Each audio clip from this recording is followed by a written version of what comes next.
Hey everybody, and welcome back to the channel. In this video, we're going to talk about our new slope reports tool, which is a new tool to really do further due diligence on the slope of your land and understand what's going on with the lay of your land better than ever. So historically, we use contour lines and a few other tools to know what's going on in the land, which gives us a little bit of data, but not the whole picture. And what the slope report does, it takes every 1 by 1 meter square on a property and measures that 1 by 1 meter square, puts it all together and analyzes it with AI to get a better picture of what's actually going on in the land. So I have a property up here that we're going to use, which is in Georgia. And what we're going to do is we're going to look at the contour lines and we're going to compare it to the slope report to try to get the best understanding of what's going on in this property. So just pulling up the contour lines, you can see there's not many lines going on. So this is 520 feet, this is 540. So that means there's 20 feet in between here and here, but there's no lines within this. So there's a big area of this property. This is 5 acres of no data pretty much. And yes, you can see this is 520 and then over here still 520, I believe. So it appears to be flat. But as you see here, there's a creek running through it. That's why I wanted to use this example, is because with creeks, we know there's going to be slope on one side, slope on the other, which creates a stream going through it, a valley, which allows for the creek. So we don't really have data showing us that there's a creek here by these contour lines. Obviously, there's something going on in this land, but we don't know what. And that's where this tool really comes in handy, is when you have properties like this or when you have very sloped properties, to just see what's going on the land better than ever. So if you click into this property, you can see, scroll down, and you have some of the very generic data that we have. So you see slope average 13%, which is not too bad. There's going to be very sloped areas, and then there's going to be a lot of very more flat areas under 5. We have a quarter of the land just about under 5% slope. And then you have moderate slope at 28%, heavy slope at 10 to 15. And you can see the elevation minimum and the maximum to understand what's going on. The slope minimum is 0.13%. So you know there's some flat areas in there as well. And the slope max is 75%. So what we're going to do here, this is just generic data. This isn't, this will be on the slope report, but the slope report's more of a machine learning tool to look at different reports in different, what we call clusters. Clusters are spots we think are flat. The AI analyzes it and says it's flat, and it's pretty much suitable for building as long as there's no wetlands, FEMA, things like that. It is not a buildability proof tool because this isn't looking at wetlands, FEMA, things like that. It's not looking at soil, but this is looking at the lay of the land and just going to give you the best picture to what's going on.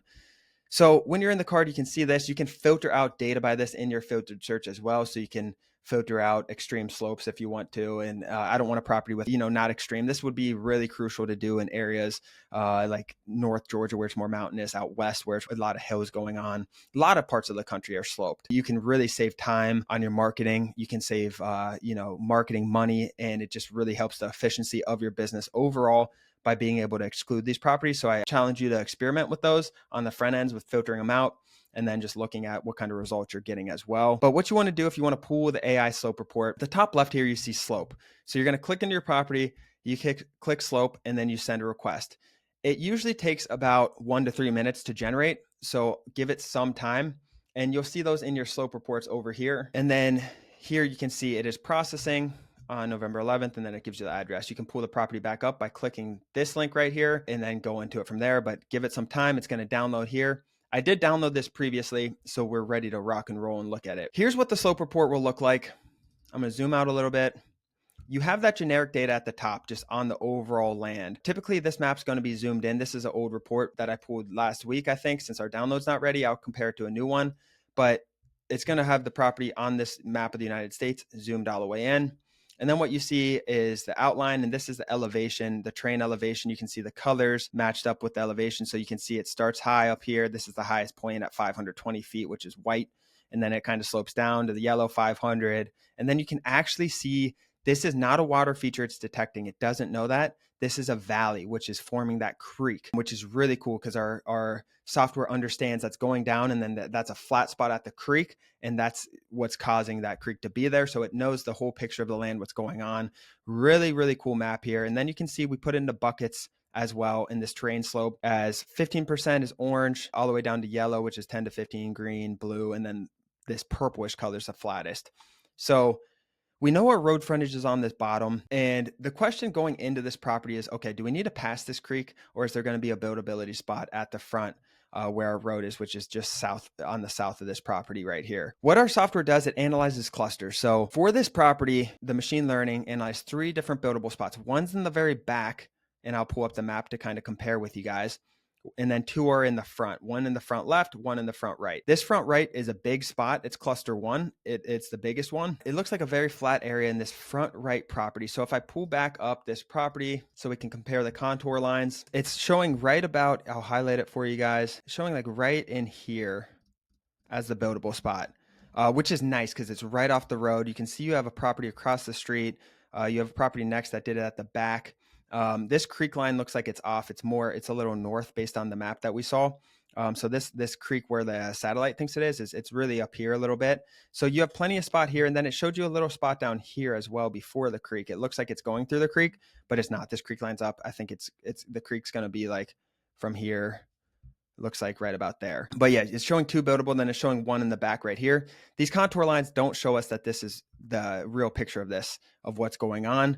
But these are 2 good spots at the front by the road frontage, which is really solid, which is what we want to see. And then you can scroll down, and it's actually going to break down the clusters for you. So this is the cluster that it thinks is the flattest spot. This is our best cluster we have based on the road frontage from what I see. And then you can see it on the maps as well. It highlights it on the different cluster maps or on the different slope classified maps to show you what's going on. There's a lot of blue in here, which is nice. And you can see this dark shade of blue here, which shows it's pretty consistent in elevation. And same thing right here, that little orangish, yellowish, brownish, whatever that is, tint right there. But then the AI looks at this cluster and it gives you all the data from the cluster. So half of this land that it's circling is under 5%, which is really, really nice. That's what we want. And then the other half is 5 to 10. There's nothing in heavy and extreme, which is good. So this is a really, really solid area. I would send this to the future buyer, let them understand it a little bit. This is a good marketing tool as well. But this shows you can build here, and it gives you all the data on it as well. So you're at 506 average elevation, but it goes from 503. So it only changes 7 feet of elevation. This is going to be a very nice area in this front right spot. These clusters aren't perfect. A lot of the times you can build a little bit on the outside. This is just a really good indicator of what's going on the land. And you can look at these general maps as well to understand, okay, this area looks a little bit more flat. You can look at the classified land. Where it's circled is this blue and the green area right here. And it avoided this top right because it goes from 15% slope down to 10 to 15. And then this green and blue are the 0.5 to 5% right here. So that's the area it's circled. You can really see it on this map, on this one right here that I'm hovering over. And then it does the same thing for all of the different clusters. So same thing here. You have half of the land, 56% of land under 5% in the back. But the problem with this area is you'd have to get over the creek and all the way back. The other one is in this front left, which is a little bit smaller of a cluster. You can also see the size here. So the real size, this is 0.2 acres right here that it's highlighting. And then our biggest one was real size, about a half an acre right here. So this is really solid indicator. This is good land. I feel confident with this now about the lay of it and the slope with this tool. This is a 1x1 meter resolution here.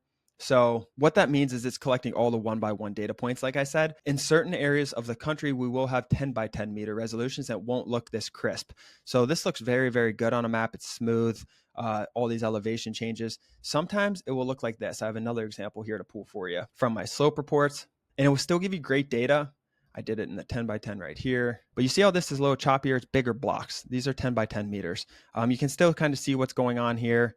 Gives us similar data, but it's not as precise with the 1x1 meters. It gives us one more classified buildable spot rather than up here and back here. So it does change things a little, but you still get a lot of the same data points. It's just not as precise. I mean, it's 10 times less data, essentially 10 times less zoomed out or zoomed in than what it typically is doing. But that's all right, because there's certain areas in the country that we had to do it this way. And we're looking for other sources to be able to really zoom in and get all the 1x1 meter squares. But I did want to, in certain parts, it's less than 15% of the country, you will get these bigger blocks, which is all right. You can still work off of them, still data. You still have the generic report, which is going to give you relatively similar information. It's just a 10x10 meter resolution rather than a 1x1 meter square. And like I said, I challenge you to play with these and play with the filters to try to get rid of the worst sloped properties when you're pooling data and exporting data. I hope this made sense, guys. If you have questions, feel free to reach out.